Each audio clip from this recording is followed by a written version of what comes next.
Alright, yep, just like as normal, I start working before I hit the button to play.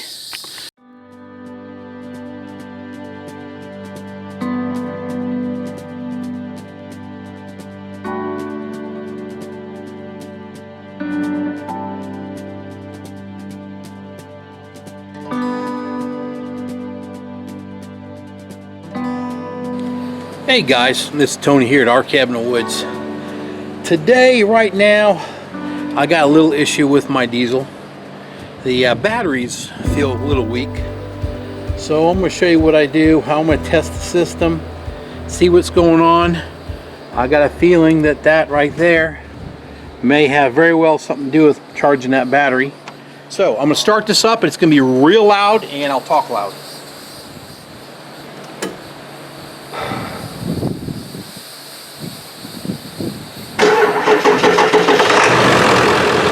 As you could hear, that even started slow. Alright, we're hooked up to the positive cables, and right now we are running at 13.2 on the volts. There. I'm wondering if this battery is no good.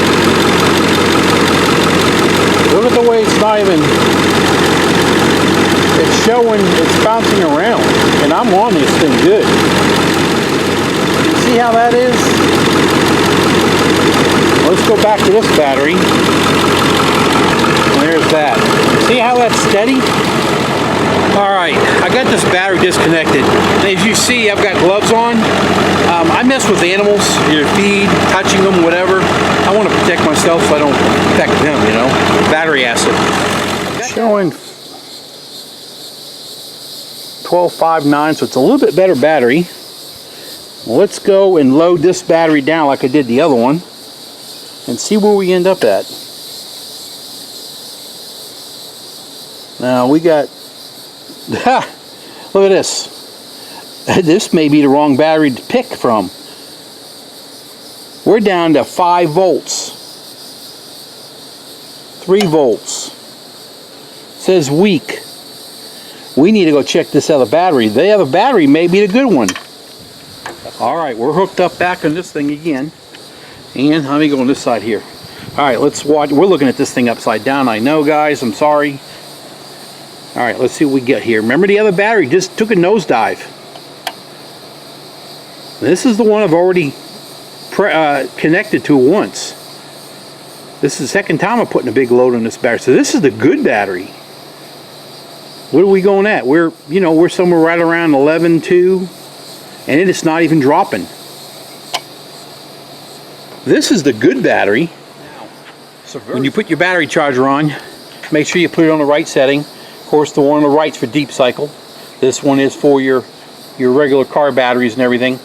Always, if you want to do a test to test your battery, go to 10 amp, hook your cables up, hook up a voltmeter, and while you're charging this, if your voltage goes to like 15 volts on this battery, say within 10 minutes, that battery's no good, something's wrong with it. It should never ever go that high at 10 amps. 10 amps. Back to this deal. Right now we're about 13.5 volts. I'm upside down again, it's just the way my meter is. 13.5 volts. If you see that needle go to 15, right instantly, I'm making 5 more minutes. If that thing was at 15 volts, it's gone. That's the battery. You can't fix that battery. You can't charge the battery. It's done. So right now it's holding at 13.5. So we'll see. All right, guys. Put the battery in charge about 10 minutes. That battery held good, and it fired right up the truck on its own. I just reconnected this battery up, and if you remember before, this battery, when we were running, was only like 12.4, 12.5. Well, we're up in the area of 13.2 now. Now, I did a very brief cleaning to this, very brief. It needs to be heavily done with chemicals, and I have it all, but I'm not doing it on my new driveway. It'll turn the driveway orange.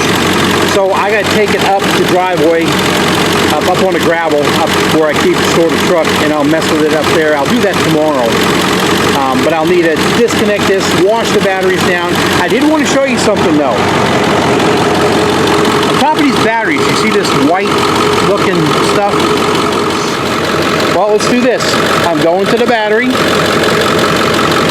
13.4, 13.3. Alright, I'm going to take it off. I'm going to touch the battery. Right there is a drain on a battery. Very well can be a short to this battery. So, the issue is you need to clean the top of your batteries. Alright, yep, just like as normal, I start working before I hit the button to play. Anyway, I've been over here cleaning up these batteries on the diesel. I have you can use baking soda, or you can go buy some of this battery cleaner, and you spray it on the surface of the battery. Just spray everywhere. All of what that's going to do is neutralize your the acid. And there's that one cable I took off. Where's the other one? Negative. And here's a negative.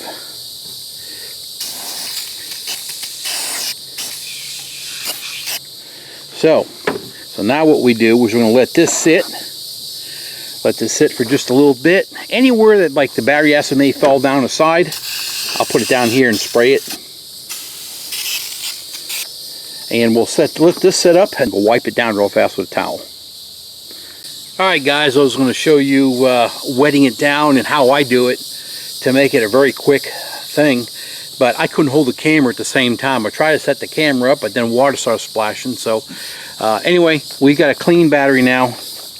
Here we go. Remember that cable was all corroded, rusted over, and looking like crap. Well, I take file to it. I take screwdriver. Here's my wire brush. I use these battery terminal wire brushes.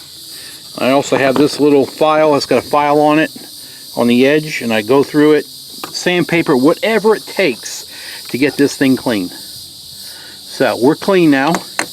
Gonna dry it off. All of them are clean. And what we'll probably end up doing is, that's a good battery. My little Mountaineer there has a dead battery also. I have so many vehicles that they're all dead batteries, but my wife does not want me to get rid of that. That's her backup to go to work if we need to. And I don't want to, because that's like my little play vehicle. That thing's, that's a good little truck. That thing's got a V8, the power improved motor in it. Has, I put headers on it and all kinds of stuff. Anyway, enough about that truck. Anyway, we'll take the battery from that, put it in there, and we'll take that core and take that bad core, and I'll get 2 new batteries for the diesel. Diesel batteries are somewhere around 170 bucks a piece, so we'll have to get 2. I can get one cheaper, but it's lower cranking amp at 750. I want 850 cold cranking amps. Everybody goes for a cheaper battery, and it's not always about the cheap battery, guys. You got to think about the power you need to turn something over, and you need something to turn these babies over. Just the way it is.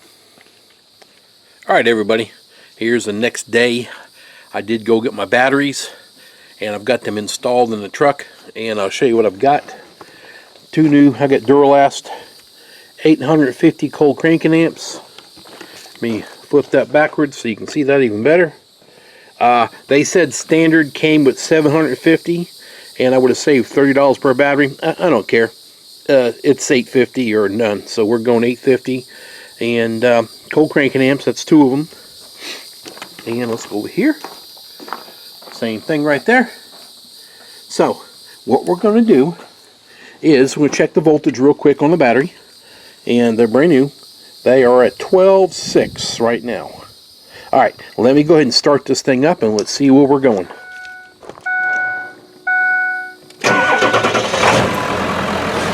And it sounded a lot better, didn't it? There you go.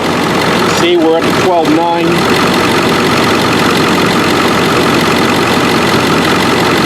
And as long as I keep these going, it's going to keep climbing up. These are 2 batteries that just come off the shelf. Alright guys, I got the batteries replaced on the diesel, and I had the truck running, and I had my voltmeter on it, and I've tried, it's happened twice since testing it, but then when it happens, it's really quick. You'll see it, and then the voltage changes. it was showing 13 something volts all the time, no problem. I thought, all right, cool. Turn around, looked at my voltmeter, and I could see my voltmeter was jumping around. The voltage was going from 13 to 2 down to 11, just bouncing everywhere. So I took the truck down to AutoZone and I had them test it. And they load tested the alternator, and it says max volt is 12.9 volts. And it said that the it said diodes and regulator. In the regulator part was, it said voltage, so it must be diodes and regulators just no good. So I've got to put a new alternator on. So I'm going ahead and show you what I've got to do to take this off. And one thing I did want to show you also, me and I used to work on these trucks all the time. I made myself a step up. Yeah, I don't know what that is. Maybe 10 inches up. You stand on it. Super strong. I've had that 30 years. I just know I need to use something to step up on. When I worked at the dealerships, we used to take the front wheels off the trucks. I would drop it down even further. But anyway, all right, let me go ahead and get this thing ready. We got to disconnect the batteries. Both batteries are going to be disconnected. Then we'll disconnect the alternator electrically and take that fan belt off. Okay. All right, first thing I'm going to do is got to get this belt off. And I'm going to try to point to it. They're called belt tensioners, right down in that area. Hopefully you can see me pointing at it. That is a 1/2 inch bar. What I need to do is put that in there, and you're going to push down on it, and that will release the tension on the belt. So I'm going to try. I don't know if you're going to be able to see it. I'm going to slide my bar in this hole. I'm going to try. Let me even hold the camera. Maybe it's going to be better that I hold the camera so you can see it, because this is a very tight spot. All right, let me aim the camera that direction. I hope I'm getting it. Let me turn my screen. Then I can't see because of the sun. Okay, as you can see, that's going to go inside the slot right here. And what we're going to do is we're going to push down or pull up. All right, I got to pull up this way, pull toward the camera, and that is going to loosen up the belt enough for me to pull it off. So we can get off the alternator right here. So let me. Okay, we're going to pull up on this. These are automatic belt tensioners, so you don't ever have to mess with them. They tension on their own. So I'm going to pull this up. As you can tell, that belt got real loose. I let go of it, and the belt's tight. So I'm going to pull up on it. That belt now is going to slide off. It's loose. And you see how far back that goes and how this handle moves? That's because it's a belt tensioner. Okay, if you look, we are now loose enough. We can pull that off. That's off. So now we'll just leave all that sit. Just as a helpful hint, mine don't do this, but I have seen this happen. Pull your bar off your tensioner if you see it still sticking up. I have seen on vehicles, those hood shocks, they get old. They'll get real weak, and a little gust of wind hits it, and it closes, and you come back with a big dent in the top of your hood. Anyway, okay, let's go back, and I'm going to break these bolts loose, take the alternator loose, and we're going to go get it replaced. Be good. Okay, the goal is to go ahead and get these 3 bolts. They're 13 millimeter.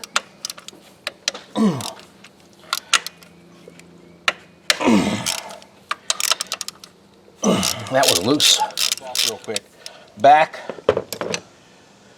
on the back side of my alternator right here, there's, I believe it's a 10 millimeter nut. We're going to take that off.